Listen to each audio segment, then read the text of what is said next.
আসসালামু আলাইকুম, welcome to my channel Iti's kitchen vibe.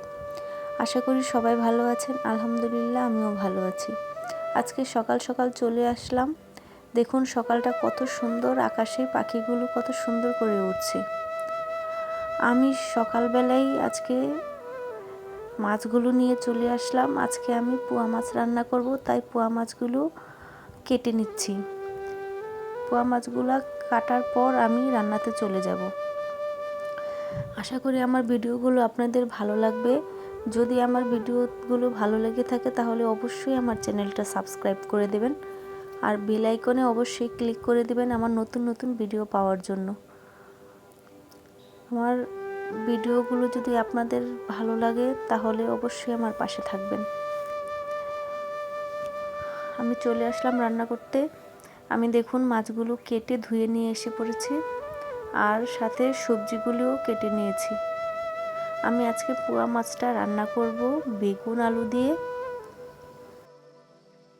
আর রান্না করব লাল শাক ভাজি।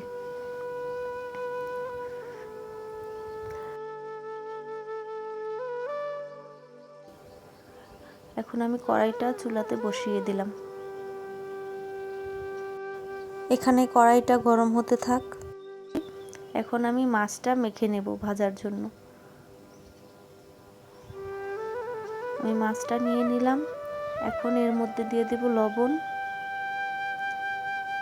দিয়ে দিলাম হলুদের গুঁড়া। এখন লবণ আর হলুদটা আমি ভালো করে মাছের সাথে মাখিয়ে নেব।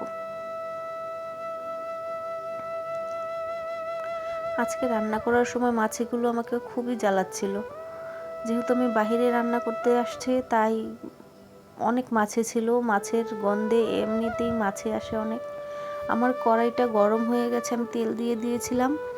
এখন এর মধ্যে দিয়ে দেব কিছু লবণ, যাতে মাছটা ভাজার সময় কড়াইতে না লেগে যায়। এখন আমি মাছটা দিয়ে দেব। দেখুন আমি মাছটা দিয়ে দিলাম ভাজার জন্য।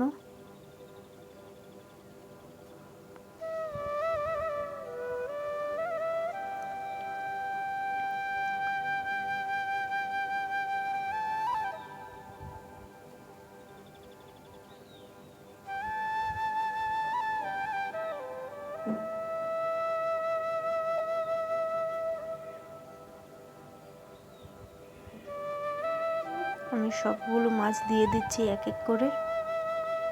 এখান দিয়ে মাছটা আমার ভাজা হতে থাক। আমি বেগুন আর আলুটা একটু মেখে নিচ্ছি, আমি এটাও ভেজে নেব। আমি লবণ দিয়ে দিলাম আর দিয়ে দিলাম হলুদের গুঁড়া। এখন এগুলো আমি ভালো করে মাখিয়ে নেব। আমার সবজিটা মাখানো হয়ে গেছে, আমার দিকে আমার মাছটাও ভাজা হয়ে গেছে। দেখুন আমি মাছ ভাজার তেলেই এখন এগুলো ভেজে নেব। আমি প্রথমে দিয়ে দিলাম আলুগুলো।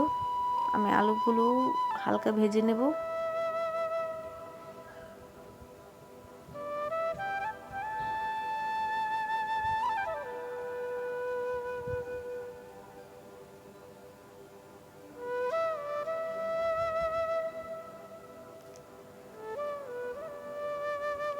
আমার আলুটাও প্রায় ভাজা হয়ে গেছে। এখন আমি আলুটা উঠিয়ে নেব। এখন ওই তেলেই আমি বেগুনটা ভেজে নেব। আমি দিয়ে দিলাম বেগুনগুলো। বেগুনগুলো ভাজা হয়ে গেছে দেখুন। এখন আমি তরকারিটা রান্নার জন্য আমি আরেকটু তেল দিয়ে দিলাম। এই তেলটা দেখতে কালো লাগছে কিন্তু তরকারি রান্না করার পর আর দেখতে কালো লাগবে না। দিয়ে দিলাম পেঁয়াজ কুচি। আমার আজকে খুব বড় একটা ভুল হয়ে গেছে। আমি রান্না করার সময় যখন মশলাগুলো দিয়েছি, গুঁড়া মশলাগুলো, তখন আমার ক্যামেরাটা অফ হয়ে গিয়েছিল। আমি সেটা খেয়াল করিনি। আশা করি আপনারা এটা নিজ গুণে ক্ষমা করে দেবেন। আমি দিয়ে দিলাম আদা রসুন বাটা।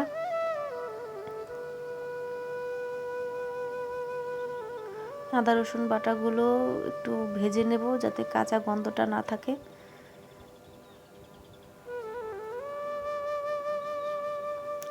একটু ভাজার পর আমি এর মধ্যে দিয়ে দেব পানি।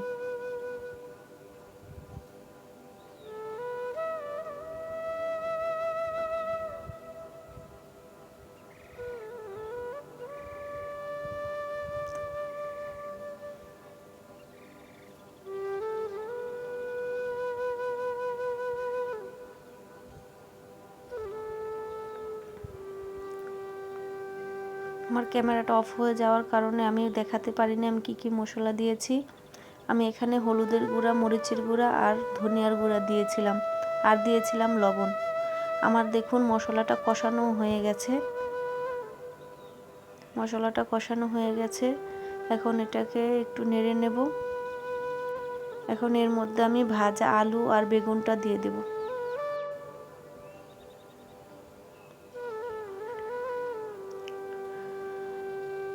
আমি আলু আর বেগুনটা যেহেতু ভেজে নিয়েছি, এটা ভাজার মধ্যেই অর্ধেকটা সিদ্ধ হয়ে গেছে। এখন আমি বেশিক্ষণ আর কষাবো না, এটা আমি কিছুক্ষণ কষিয়ে নেব। দেখুন আমার বেগুনটা কষানো হয়ে গেছে। এখন আমি এর মধ্যে দিয়ে দিলাম পানি। পানিটা দিয়ে আমি একটু নেড়ে তারপর আমি এটা ঢাকা দিয়ে দেব। আমি তরকারিটা ঢেকে দিলাম যতক্ষণ না এটা বলক আসছে।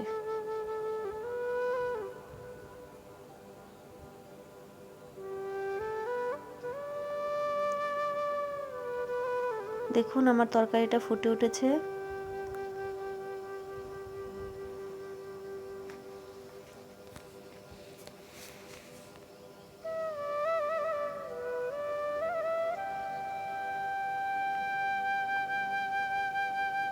এখন আমি এর মধ্যে দিয়ে দেব টমেটো।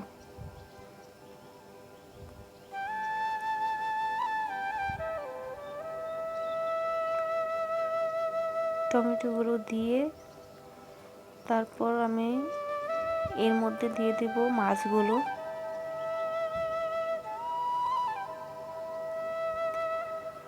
আমার রান্নাটা করতে আজকে বেশি সময় লাগেনি, যেহেতু আমি বেগুনটা আলুটা ভেজে নিয়েছি, তাই তরকারিটা খুবই তাড়াতাড়ি হয়ে গেছে।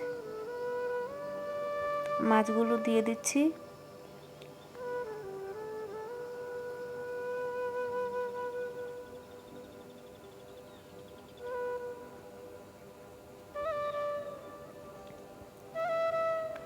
মাছটা দিয়ে আমি ঢেকে দেব।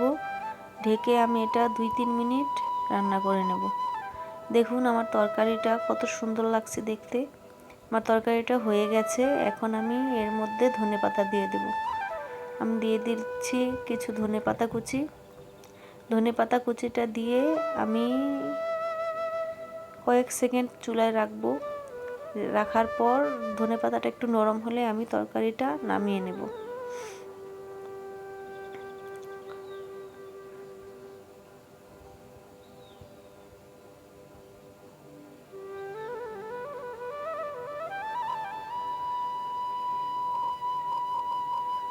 তরকারিটা একদম হয়ে গেছে। এখন আমি এটা নামিয়ে নেব। দেখুন আমার তরকারির কালারটা কত সুন্দর হয়েছে, দেখলেই খেতে ইচ্ছা করে। আমি এখন আবার কড়াইটা বসিয়ে দেব এখানে লাল শাকটা রান্না করার জন্য। আমার কড়াইটা গরম হয়ে গেছে। আমি এখানে দিয়ে দিচ্ছি তেল।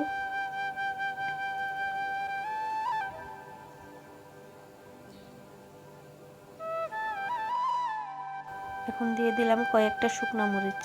শুকনা মরিচটা হালকা একটু ভাজা হলে তারপর আমি দিয়ে দিব এটাতে পেঁয়াজ কুচি আর কিছু রসুন কুচি। এখন আমি পেঁয়াজ আর রসুনটা ভালো করে বাদামি করে ভেজে নেব।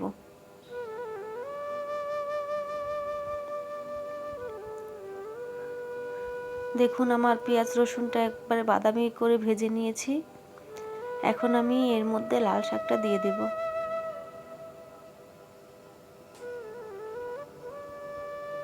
আজকের লাল শাকটা খুবই ফ্রেশ ছিল, একদম লাল টকটকা ছিল।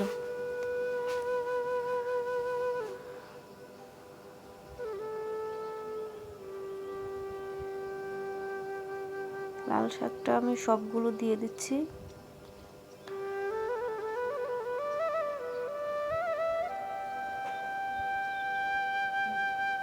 এখন কিছু কাঁচামরিচ দিয়ে দিলাম আর দিয়ে দিলাম লবণ।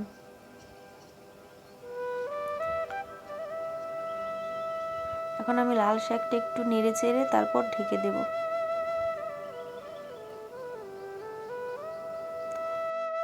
শাক থেকে যে পানিটা বের হবে সেই পানি দিয়ে আমার লাল শাকটা রান্না হয়ে যাবে। দেখুন আমার লাল শাকটা রান্না হয়ে গেছে, পানিটা একদম শুকিয়ে গেছে। এখন আমি এর মধ্যে কিছু ধনেপাতা কুচি দেব। ধনেপাতা কুচিটা দিয়ে আমি এটা ভালো করে নেড়ে মিশিয়ে তারপর নামিয়ে নেব। আমার রান্নাটা আজকে এই পর্যন্তই ছিল। দেখুন আমার লাল শাকটা কত সুন্দর হয়েছে, একদম টকটকা লাল। আশা করি আপনাদের ভালো লেগেছে। যদি ভালো লেগে থাকে অবশ্যই একটা লাইক করে দেবেন আর শেয়ার করে দেবেন। আমি চলে আসলাম খাওয়ার জন্য। দেখুন লাল শাকটা আমার কতটা লাল হয়েছে, ভাতগুলো একদম লাল হয়ে গেছে। আসলে লাল শাক যদি এমন না হয় তাহলে কিন্তু খেতে ভালো লাগে না। আমার পোয়া মাছের তরকারিটাও খুব মজা হয়েছে, আমি খুবই তৃপ্তি সহকারে খেয়ে নিচ্ছি। আশা করি আপনাদের আমার ভিডিওটা ভালো লেগেছে। যদি ভালো লেগে থাকে অবশ্যই আমার চ্যানেলটা সাবস্ক্রাইব করে দেবেন আর আমার পাশে থাকবেন। আর যদি আমার কোনো ভুল হয়ে থাকে তাহলে কমেন্টে অবশ্যই জানাবেন। আজকের মতো আমার ভিডিওটা এখানেই আমি শেষ করছি। সবাই ভালো থাকবেন, সুস্থ থাকবেন আর আমার জন্য দোয়া করবেন। আল্লাহ হাফেজ।